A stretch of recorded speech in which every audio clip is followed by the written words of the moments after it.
പ്രിയപ്പെട്ടവരെ നമസ്കാരം. ഞാൻ Muhammad Mubarak master. Indira Gandhi national open യൂണിവേഴ്സിറ്റിയിലെ BA ഇംഗ്ലീഷ് ഓണേഴ്സ് പഠിക്കുന്ന വിദ്യാർത്ഥിനികൾക്ക് ലിറ്ററേച്ചർ ഇൻ ഇംഗ്ലീഷ് എന്നുള്ള കോഴ്സിൽ സോണറ്റ് 116 ഷേക്സ്പിയറിന്റെ അതിബൃഹത്തായ ഒരു ശകലം പദ്യശകലം ഷേക്സ്പിയറിന്റെ സോണറ്റ് 116 നമുക്ക് സ്വയംപ്രഭ ചാനലിൽ ഇപ്പോൾ ലഭ്യമാണ്. അതിൻ്റെ ഹിന്ദി പതിപ്പോടുകൂടി, ഹിന്ദി വിശദീകരണത്തോടു കൂടിയിട്ടുള്ള ഈ സോണറ്റ് ഏതാനും കുട്ടികൾ ആവശ്യപ്പെട്ടതിന് പ്രകാരം എംനോട്സിലൂടെ സെന്റർ ഫോർ ബിഹേവിയറൽ സയൻസിന് വേണ്ടി നിങ്ങൾക്ക് പുനർസമർപ്പണം നടത്തുകയാണ്. സ്വയംപ്രഭ ചാനലിന് പ്രത്യേക കടപ്പാട് ഇതിലൂടെ നമ്മൾ അറിയിക്കുന്നു. പ്രിയപ്പെട്ടവരെ, ഇത്തരത്തിലുള്ള പ്രോഗ്രാം നിങ്ങൾക്ക് ഒരുപാട് ഗുണം ചെയ്യും എന്നുള്ളതും ഗ്രൂപ്പ് സ്റ്റഡിയിലൂടെയും ഈ കണ്ടെത്തൽ പഠനം മെത്തേഡിലൂടെയും ഡിസ്കവറി ലേണിംഗ് മെത്തഡോളജിയിലൂടെയും നിങ്ങളുടെ ആശയങ്ങൾ മറ്റുള്ളവർക്കും കൂടി ഷെയർ ചെയ്യണമെന്നും ഇതിന്റെ ഗുണഭോക്താക്കളായി പ്രവർത്തിക്കുന്ന എല്ലാ പ്രിയപ്പെട്ട സബ്സ്ക്രൈബേഴ്സിനും 1000 അഭിനന്ദനങ്ങൾ അർപ്പിക്കുന്നു. ഈ ജീവിതത്തിൽ നല്ല വിദ്യാഭ്യാസ കാലഘട്ടം നിങ്ങൾക്കുണ്ടാകട്ടെ എന്ന് ആശംസിക്കുന്നു. നമുക്ക് സോണറ്റ് 116 പ്രവേശിക്കാം.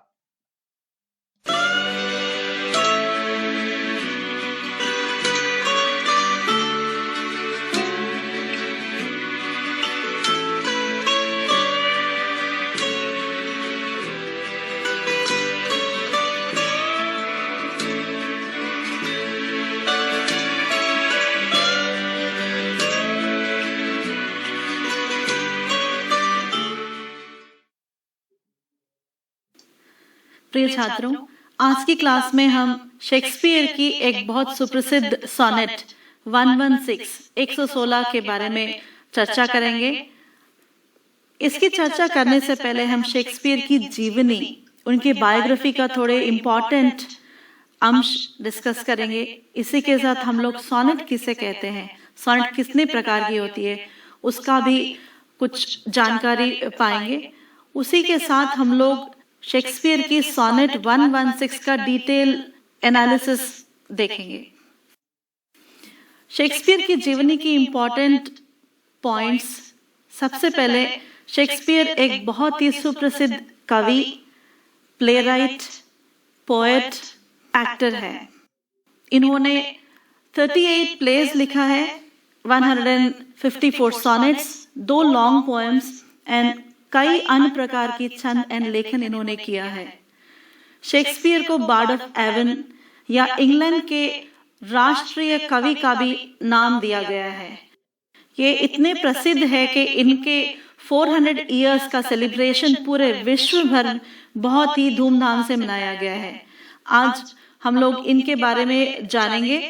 उसी के साथ हम लोग देखेंगे किस तरह से शेक्सपियर, जिसे अपने जीवन में कई तरीके का अनुभव मिला, वो अपनी कविताओं में, अपने कार्य लेखन में किस तरीके से उनको प्रेजेंट करते हैं, हम लोग ये जानेंगे.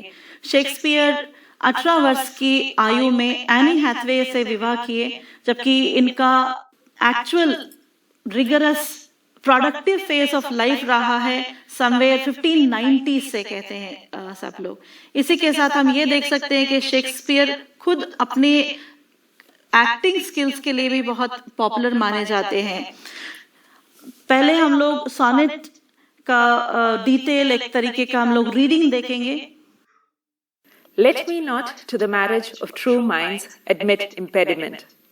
Love is not love which alters when it alteration finds, or bends with the remover to remove. Oh no, it is an ever fixed mark that looks on tempest and is never shaken. It is the star to every wandering bark, whose words unknown, although his height be taken. Love's not time's fool, though rosy lips and cheeks within his bending sickle's compass come. Love alters not with his brief hours and weeks, but bears it out even to the edge of doom. If this be error and upon me proved, I never writ, nor no man ever loved. Sonnet एक 14 पंक्ति की कविता है जो दो तरीके की है। एक है पेट्रार्कन या इटालियन सोनेट एंड दूसरा शेक्सपियरियन या इंग्लिश सोनेट। इन दोनों के भीतर का अंतर इनके राइमिंग स्कीम एंड स्टैंजास में है। जैसे कि पेट्रार्कन सोनेट या इटालियन सोनेट में ऑक्टेव सेस्टेट होता है। ऑक्टेव का मतलब है 8 पंक्ति वाली स्टैंजा, सेस्टेट का मतलब है 6 पंक्ति वाली स्टैंजा। उसी तरीके से हम लोग देख सकते हैं इंग्लिश या शेक्सपियरियन सोनेट, उसमें क्वाट्रेन्स होता है। क्वाट्रेन का मतलब है 4 पंक्ति वाली स्टैंजा। सो शेक्सपियर के सोनेट, इंग्लिश सोनेट में 3 क्वाट्रेन होता है। 3 क्वाट्रेन 4 लाइन की स्टैंजा जो हो जाएगी 12, उसके साथ 2 लाइन का कंक्लूडिंग कपलेट, अंत में आपको रहेगा कपलेट जो 2 लाइन का होगा। इस तरीके से शेक्सपियर बहुत ही पॉपुलर प्रसिद्ध सोनेटियर है। जो सोनेट्स बहुत लिखते हैं, जो पॉपुलर प्रसिद्ध सोनेट लिखने वाले, उनको सोनेटियर भी कहा जाता है। शेक्सपियर पॉपुलर सोनेटियर, प्रसिद्ध सोनेटियर है। उनकी 3 पॉपुलर लव सोनेट्स है। उन्होंने सोनेट्स 2 लोगों के लिए लिखा है, कहा जाता है, ये माना जाता है। वो 2 लोग हैं मिस्टर WH एंड एक डार्क लेडी। ये भी कहा जाता है कि डार्क लेडी जो थी ये शेक्सपियर की प्रेमिका थी। इस तरीके से शेक्सपियर ने अपने 154 सोनेट्स में से 3 लव सोनेट्स लिखे हैं। हम लोग आज 116 का डिटेल में अंडरस्टैंड करेंगे।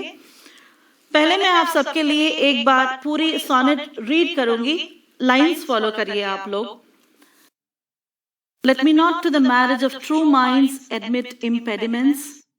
Love is not love which alters when it alteration finds, or bends with the remover to remove. Oh no, it is an ever fixed mark that looks on tempest and is never shaken. It is a star to every wandering bark, whose worth's unknown, although his height be taken. Love is not time's fool, though rosy lips and cheeks within his bending sickle's compass come. Love alters not with his brief hours and weeks, but bears it out even to the edge of doom. If this be error and upon me proved, I never writ, nor no man ever loved. तो देखा आपने, इन 14 लाइनों में Shakespeare इस sonnet 116 में प्रेम की परिभाषा प्रस्तुत करते हैं। शेक्सपियर चरम तरीके का प्रेम क्या होता है उसका वर्णन इसमें कर रहे हैं। यहाँ कवि पहली पंक्ति में पहले कहते हैं कि जो प्रेम 2 दिल या दिमाग से किया जाता है उसके बीच में बाधा बनना मुझे मंजूर नहीं है। अपने तरफ से कवि का ये कहना है कि कोई भी 2 व्यक्ति या 2 लोग, 2 जीव जब एक दूसरे को बहुत चाहते हैं, उनके बीच में इम्पेडिमेंट, बाधा डालना मुझे पसंद नहीं। उसी के साथ इस पूरी कविता में शेक्सपियर लव क्या है, सच्चा प्रेम क्या है, सच्चा प्रेम क्या नहीं है का वर्णन करते हुए हमको दिखेंगे। फर्स्ट क्वार्ट्रेन में जब कवि कहते हैं love is not love which alters when it alteration finds, सच्चा प्रेम ऐसा नहीं होता है जीवन में कोई बाधा आए तो वो चेंज हो जाएगा। सच्चा प्रेम कोई भी विडंबना को पार कर अमर रहेगा। सच्चा प्रेम ऐसा होता है कवि के अनुसार जो कि एक फिक्स्ड मार्क, जिस तरीके से ये लाइन 5th लाइन में कवि ने कहा है it is an ever fixed mark. आप देख सकते हैं ये लाइन से, ये पंक्ति से कवि हमको बताते हैं कि सच्चा प्यार है क्या। अभी तक आपने ये देखा है कि कवि ने कहा love is not love, that means love क्या नहीं है। बट यहाँ से भाषा में परिवर्तन पाया जाएगा जहाँ कवि कह रहे हैं कि सच्चा प्रेम होता क्या है। It is an ever fixed mark. उनके वर्णन में सच्चा प्रेम ऐसा एक फिक्स्ड मार्क, स्थिर चिन्ह है जिससे कि लोगों का मार्गदर्शन होता है। प्रेम अगर सच्चा हो तो किसी में बाधा या किसी भी तरीके का अड़ंग नहीं लाता है, बट वो मार्गदर्शन करता है। कवि ये भी एक तरीके से तुलना करते हैं कि जैसे समुद्र में जब कोई तूफान आ जाए, कोई भी नौका को, किसी भी नाव को जिस तरीके से लाइट हाउस जो हम समुद्र में रहता है वो गाइड करता है, उस तरीके से सच्चा प्रेम भी जीवन की बाधाओं में एक मानव को, एक इंसान को गाइड करता है अच्छा करने के लिए, अच्छा होने के लिए। प्रेम बंधन नहीं है, प्रेम एक नियम है, प्रेम एक भावना है जिससे कि मानव धर्म या मानव को एक तरीके का गति मिलती है, एक तरीके का अंडरस्टैंडिंग रहता है। ये पर्टिकुलर एक्सप्रेशन है एवर फिक्स्ड मार्क, दो तरीके से हम समझ सकते हैं। एक तो लाइट हाउस जो समुद्र में नौकाओं को दिशा देता है, दूसरी उसकी विश्लेषण इस तरीके से भी की जा सकती है जहां हम उसे ध्रुव तारे से कंपेयर करते हैं। ध्रुव तारा जो कि स्थिर रहता है आकाश में, हम देख सकते हैं कि दूसरे तारे, दूसरे सितारे, गगन आकाश में जब घूमते हैं, ध्रुव तारा कभी भी स्थिर रहता है। तो कवि का कहना है, कवि का मानना है कि प्रेम अगर सच्चा हो तो ध्रुव तारे की तरह, लाइट हाउस की तरह स्थिर रहेगा, वह दिशा नहीं बदलेगा जिंदगी के उतार चढ़ाव से, कुछ ऊंच नीच या नोक झोंक से जो बदल जाए उसे सच्चा प्रेम नहीं कहते। शेक्सपियर का ये मानना है, शेक्सपियर का ये वर्णन इस कविता में बहुत ही सुंदर तरीके से किया गया है। शेक्सपियर ये भी कहते हैं इस लाइन में, it is a star to every wandering bark whose worth's unknown although his height be taken. जिस तरीके से हम लोग ध्रुव तारा का एक हाइट, मतलब उसकी कितनी ऊंचाई है उसको हम देख सकते हैं, बट उसका इम्पोर्टेंस, उसकी आवश्यकता का कोई भी वर्णन नहीं कर सकते। सो उस तरीके से शेक्सपियर का मानना है प्रेम एक ऐसी चीज है जिसका आप मूल भाव या जिसको आप तुलना नहीं कर सकते हैं। ये एक शक्ति है एक तरीके की आपके लिए, जिससे आपको जीवन की गतिविधि में एक उमंग आएगी, एक तरीके का सहारा या स्थिरता मिलेगी। वही शेक्सपियर का मानना है। आगे की पंक्तियों में कवि कहते हैं, love is not time's fool though rosy lips and cheeks within his bending sickle's compass come. इस दो पंक्तियों का अर्थ है, समय से सीमित नहीं है सच्चा प्रेम। शारीरिक रूप भाव, ऊपर की जो दिखावटी सुंदरता है, जिस तरीके से युवाओं में एक तरीके का आकर्षण रहता है, वो सच्चा प्रेम की तुलना में बहुत अलग है। सच्चा प्रेम ऐसा होता है जो समय से सीमित नहीं रहता है। यहाँ पर सिकल वर्ड का यूज किया गया। सिकल का मीनिंग है दनाती। जैसे दनाती के अंदर कोई भी चीज कट जाती है, उसी तरीके से शारीरिक सुंदरता कम हो जाएगी समय के बीतने से, परंतु समय के बीतने से सच्चा प्रेम कभी कम नहीं होता। उस तरीके से शेक्सपियर सुंदरता से आगे बढ़ते हुए यह कहते हैं, love alters not with his brief hours and weeks. जैसे कि कवि ने कहा है, सच्चा प्रेम चंद लम्हे या चंद घंटों या हफ्तों या महीनों में या साल में खत्म नहीं होता है। उनका कहना है अगर प्रेम सच्चा हो तो वो अंत तक रहेगा। जब तक शरीर त्याग नहीं देते तब तक भी वो जारी रहेगा, तब तक भी वो कंटिन्यू रहेगा। इसी के साथ लास्ट की दो पंक्तियों में अंत में कवि एक चुनौती देते हैं जहां वे कह रहे हैं, if this be error and upon me proved I never writ not no man ever loved. इसका मतलब है, इसका अर्थ, if this be error and upon me proved, कभी किसी कोई मुझे अगर गलत साबित कर दे, मैं जो भी यहाँ पर वर्णन या उल्लेख किया हूँ सच्चे प्रेम के बारे में, ना मैं कभी लिखूंगा ना कभी किसी ने सच्चा प्रेम किया होगा।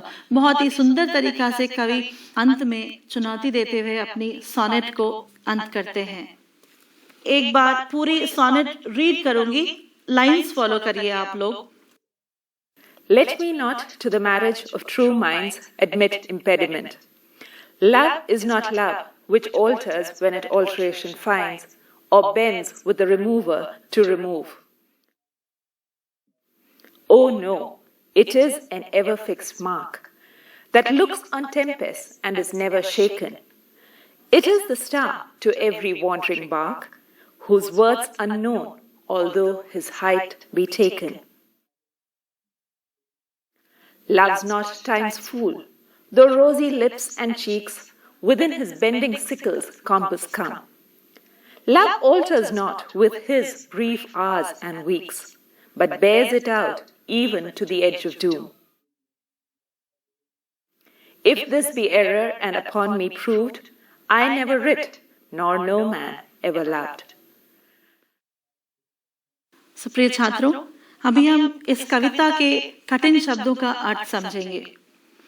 आप देख सकते हैं पहली पंक्ति में मैरिज ऑफ ट्रू माइंड्स, इसका मतलब है कवि कह रहे हैं कि यहाँ पर दो सच्चे दिमाग के मेल की बात कर रहे हैं। आपने देखा होगा, आपने सुना होगा, जब भी हम प्रेम भाषा या प्रेम का देखते हैं, प्रेम के बारे में कुछ सुनते हैं, तब दिल का इस्तेमाल होता है। बट यहाँ पर कवि मन को छोड़कर माइंड मतलब मेधस या दिमाग की बात कर रहे हैं। इससे हम समझ सकते हैं, देखिए कविता समझने का एक स्वेच्छ भाव हमें है, तो यहाँ पर हम अपना अंडरस्टैंडिंग स्वेच्छापूर्व लिए तो हम ये समझ सकते हैं कि यहाँ पर कवि प्रेम को दिल से सीमित नहीं कर रहे हैं। उनका अर्थ है परिपूर्ण या चरम सीमा का प्रेम क्या है। सो वह कहते हैं विवाह दो सच्चे दिमाग से चाहने वालों का। दूसरा शब्द है इम्पेडिमेंट्स। इम्पेडिमेंट्स का अर्थ है बाधाएं, विडंबना या किसी प्रकार का कठिनता अपने मार्ग में आना। तीसरा एक्सप्रेशन जो हम समझेंगे फिर से एक बार, एवर फिक्स्ड मार्क। ये बहुत इंपॉर्टेंट एक्सप्रेशन है जहां पर हम समझ सकते हैं कि 3 शब्द का इस्तेमाल कर कवि ने बहुत कुछ कहा है। एवर फिक्स्ड मार्क जो 2 तरीके से इस्तेमाल किया गया है, 2 तरीके से हम उसको समझ सकते हैं। एक है लाइट हाउस, दूसरा है ध्रुव तारा। चौथा वर्ड जो आपसे मैं कहना चाहूंगी वह है टेम्पेस्ट। टेम्पेस्ट का अर्थ है तूफान। 5वां वर्ड जो आपको समझना है कठिन शब्दों में से, सिकल। सिकल का मीनिंग है दनाती, जो एक तरीके का औजार होता है। 3rd क्वाड्रेंट में हम देखेंगे द वर्ड ऑल्टर, जिसका मीनिंग है भेदभाव या चेंज, कुछ तरीके का बदलाव, ऑल्टर। एज ऑफ डूम, अंत तक। रिट, ये एक जुडिशियल वर्ड है जिसका मीनिंग होता है कि जजमेंट। तो यहाँ कवि एक तरीके से चुनौती देते हुए कहते हैं जो मैंने अभी यहाँ पर बोला है वो मैं कभी नहीं बोलूंगा, ना कभी लिखूंगा। इस तरीके से हम समझ सकते हैं। सो अभी हमने देखा है कि कठिन शब्दों का अर्थ क्या है। अभी अगर आपके पास कुछ प्रश्न है जिसे आप जानना चाहते हैं तो आप मुझे पूछ सकते हैं। Ma'am, it is an ever fixed mark का मतलब आप फिर से समझाइए। ठीक है कृति, जैसे तुमने पूछा इस पंक्ति का अर्थ क्या है, it is an ever fixed mark. मैंने इसको 2 बार समझाया, दोबारा समझाती हूँ तुम्हें।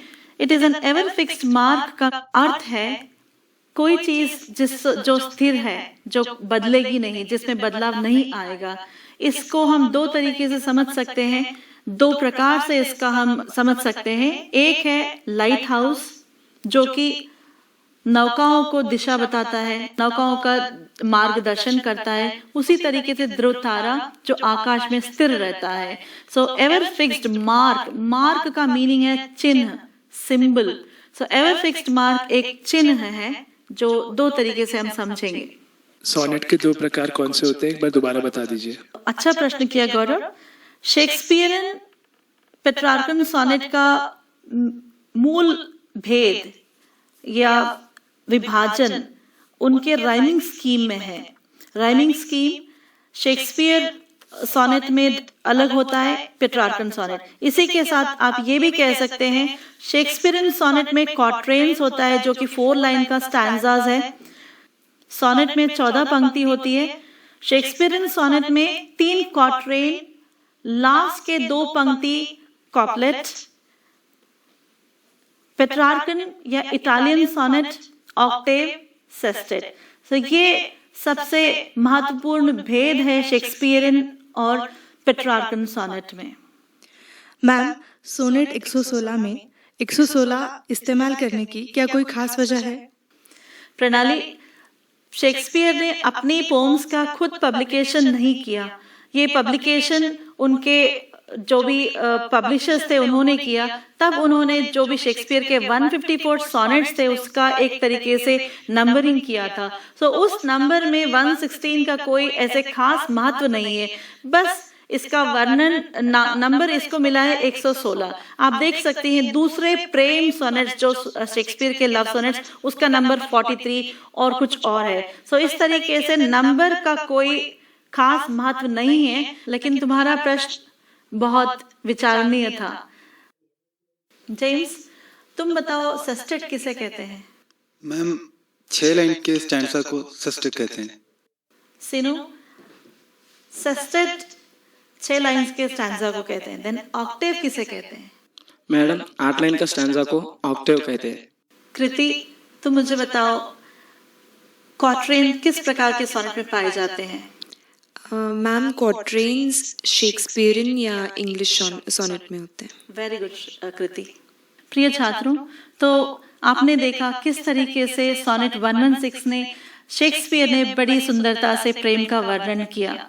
मुझे आशा है आप सभी को यह सोनेट समझ आया होगा एंड आपने पसंद किया होगा। इसी के साथ हम आज की क्लास यहाँ समाप्त करते हैं। धन्यवाद।